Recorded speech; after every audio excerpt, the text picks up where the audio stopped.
guddigii wadahadalka dawladda Somaliland iyo Khaatumo ee wadahadalku uga socday dalka Jamhuuriyadda Jabuuti ayaa maanta ku soo gabagabeeyay wadahadalkaasi heshiis ka kooban 8 qodob waxaana heshiiskaasi 8 qodob saxaafadda u akhriyay wasiiru dowlaha wasaaradda arrimaha dibadda Jamhuuriyadda Somaliland sidoo kale wadahadalkaasi muddada toddobaadka dalka Jamhuuriyadda Jabuuti uga socday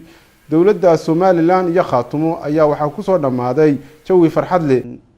waxaan maanta halka kan ku wada fadhinaa kuna baahinaynaa go'aamadii aanu ka soo saaray shirka Addis-Ababa labadeedii guddida wada hadallada oo hadda la akhriyo doono 8 qodob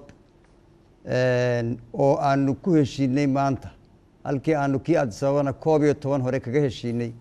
sidaa la sheegay gudoomiyaha qaybta Khaatumo anigoo wasiiru dowlaha arrimaha dibadda oo gudoomiyaha guddida ka socotay dhinaca Soomaaliland waxaan ku bilownay jawi qurux badan waxaan ku dhamaysanay safgarad aad u qurux badan oo aad u wanaagsan oo walaalnimo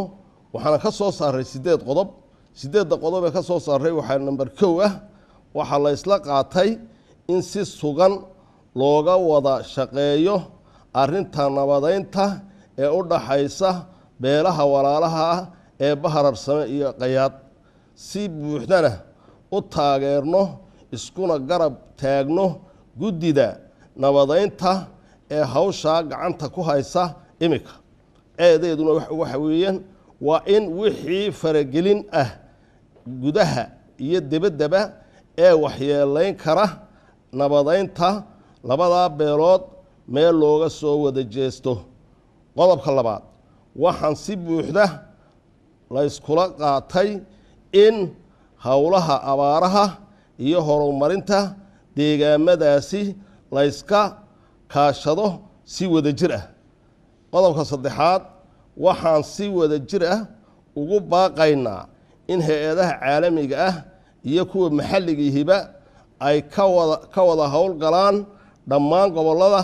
iyo degmooyinka ayna hore u tegin jirin halkaas oo ayna imika wax nabadgeliyo darri ihi ayna jirin loona sameeyo guddi wada jira waxa la isla gartay in maamul daadejinta aas u tahay nabad ku wada noolaashaha iyo kobcinta awoodda bulshada sidaa darteed waa in la gaadhsiiyo oo laga abuuro maamul iyo adeeg bulsho meelaha ayna hore uga jirin hay'adaha caalamiguna door weyn ka qaataan hawsha iyada geesta kale intii uu dalka Jamhuuriyadda Jabuuti ka socday wadahadalka u dhaxeeya dawladda Somaliland iyo Khaatumo ayaa waxa qayb lixaad ka qaatay safiirka Somaliland u fadhiya dalka Jamhuuriyadda Jabuuti Ambassador Cabdifataax Siciid Axmed shirkan oo bilaabay 25 Maarch shalayna soo gebogeboobey maantana saxiix waa 8 qodob lagu heshiiyay runtii wax aad loogu farxay waxaan rajaynayaa shacabka Somaliland gudaha iyo dibadba in arrin ku farxi doono maanta shirkaas oo ka soo baxay shacabkana waxaan leenahay maanta guul baynu taaganahay dad walaalaynu nahay dad waxaynu nahay runtii isdhalay gacal ah Somaliland runtiina gacmaha isqabsano ayaa muhiim ah wadahadalladii u dhaxeeyay dawladda Somaliland iyo Khaatumo ayaa maanta waxa lagu kala saxiixday heshiis ka kooban 8 qodob Maxamed Jaamac Waale telefishinka qaranka Somaliland Jabuuti